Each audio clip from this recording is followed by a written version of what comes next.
seeing from the defense? What do you like about what Coach Sanders has brought to your defense, and how are you liking the way the guys are implementing his style?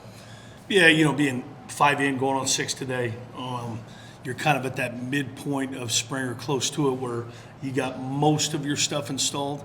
Not everything's secondhand to us because it's all new to us, which can be good in some ways and not as good in others because it's something new we could be giddy about, but it's something new, so it may take more time to be successful in. I think the defense had their way on Saturday. I think the offense had their way on Tuesday and Thursday in pads prior to Saturday's, 35-40 play live segment.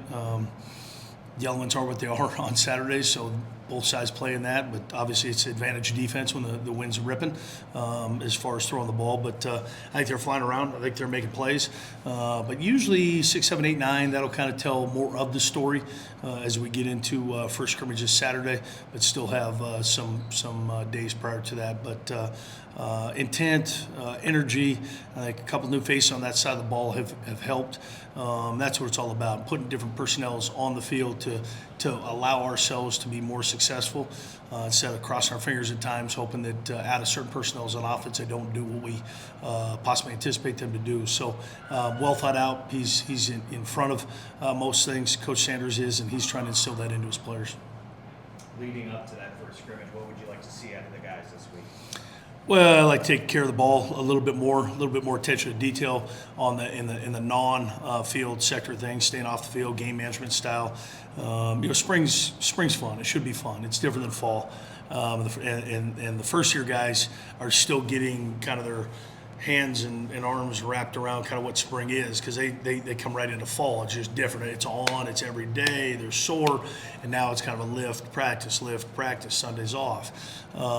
And so just getting in a little bit of a groove, more competition. I think some guys have stood out thus far on both sides. Some guys that you wanted names of a couple weeks ago when we started things, and I'm still not going to publicly go with those names yet because they've done a good job, and I want them to keep doing a good job. But there's been plays made. Spring is a time for basics. It's time to get better at basics, and when you're older, you've done a lot more of those things. So implementing some competitive energy within some groups. We got a fair amount of guys here in spring for the first time, transfers that weren't on the roster last fall. They've done a good job up to this point, and then also we've added a little bit more special teams element to this spring than we have in the past, where we've put in punt and kickoff and kind of left kickoff return and punt return alone. Hired a new coordinator to be able to do that allows us to kind of expedite the process, put the basics in, so when we hit fall, there's a little bit more recollection.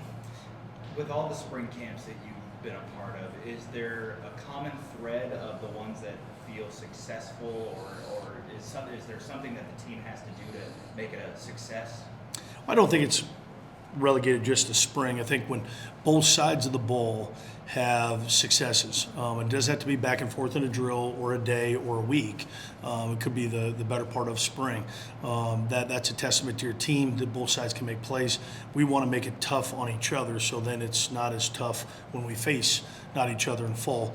Guys have done a good job. It's still, like I said, 5 days in, so we're about 50-60% into our install. So as we get into next week, have a better idea of kind of who's now forming the two deep a little bit, who we can count on the special teams, who looks to potentially see themselves taking advantage of reps they're getting because guys are out. Some guys have done a really good job. Weather helps in spring.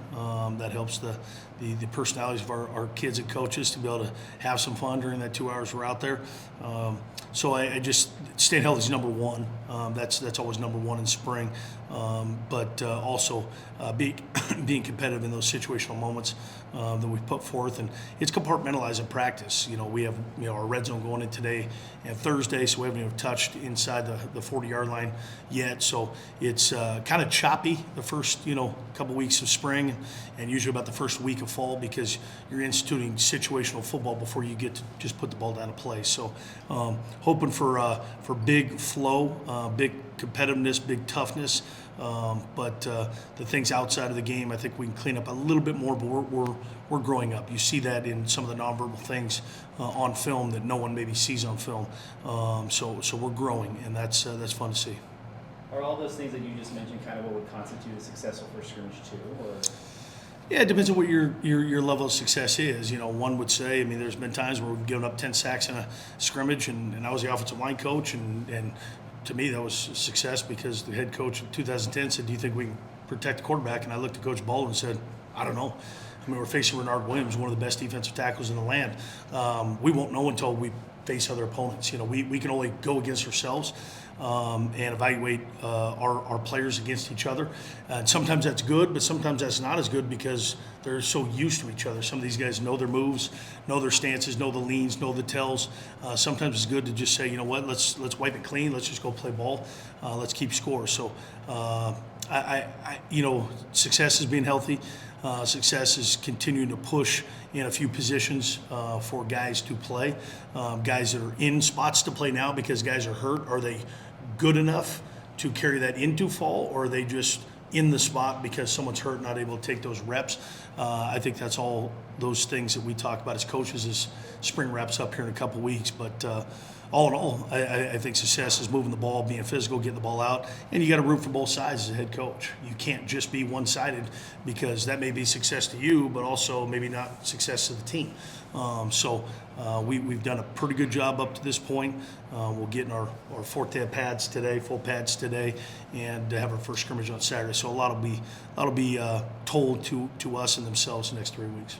You mentioned spring is supposed to be fun. What's the most fun part for you when you see the team starting to take shape? No, it's not when the team starts to take shape. It's actually when the referees come out and ref scrimmages. So I can take the day off. I just got to be a spectator. This refereeing every day of practice. It's I mean I got no friends anyway, and then I continue to have less friends when I'm out there reffing. In practice, it is what it is. I have a lot of fun doing it. I get to coach a little bit when I'm out there, but being the ref is another ball cap out there as a head coach that I wear. So I actually look forward to not this Saturday, but the following Saturday and the spring game are kind of fun because I can actually interact with the players because really I'm really an official out of practice when those plays are going on. It's fun. It's part of it and allows me to get to see and hear some of the things you don't necessarily see and hear from the sidelines. When you bring back so many skill position guys on offense, just what's kind of the level of confidence, especially with Coach Chapin now in his third year with that group and having been around those guys so much, like it has to feel pretty good to be able to see that group coming. It is, and I get asked this whether going into spring or fall. Just because you're older and more experienced doesn't mean you're better. You should be, but doesn't mean you're always going to be. And there's some cohesiveness, and part of that is Coach Chapin being in year 3, tinkering with some things, knowing Kakoa's going into year 2, possibly using Mike Wortham in some different arenas. Now that we know Jared Taylor can win ball games for us and is more than capable of being a starter in this league. I think some of the questions have been answered last fall, so we can actually kind of get a little bit more creative maybe this spring and this next fall, knowing that we got a little bit more depth than maybe we would have thought of. Our team's really old in a lot of areas and really young in some of those same areas, so there's no really in between where they're really old or really young, which is a good blend because those older guys can take those younger guys under their wings and let them know when their eligibility is gone and when they're not here, what it looks like and what it feels like, what it should be like. So we are a fairly old ball club, which is good. This day and age, usually you don't have 15 to 20 seniors, and COVID helped that a little bit, but 15 to 20 guys, and that's a beautiful thing, and we still got a bad and empty taste in our mouth from last fall, and so I think those guys came back saying, you know, we're on the cusp of something, and we just got to put a spring after a winter together, then put a summer workout together as a team, and then get back at it in August. So I'm excited for those guys, but it's fun to be around older guys that have done it before, that you kind of lean on and be kind of assistant coaches out on the field too. Thanks, Coach. Sound good? Thank you.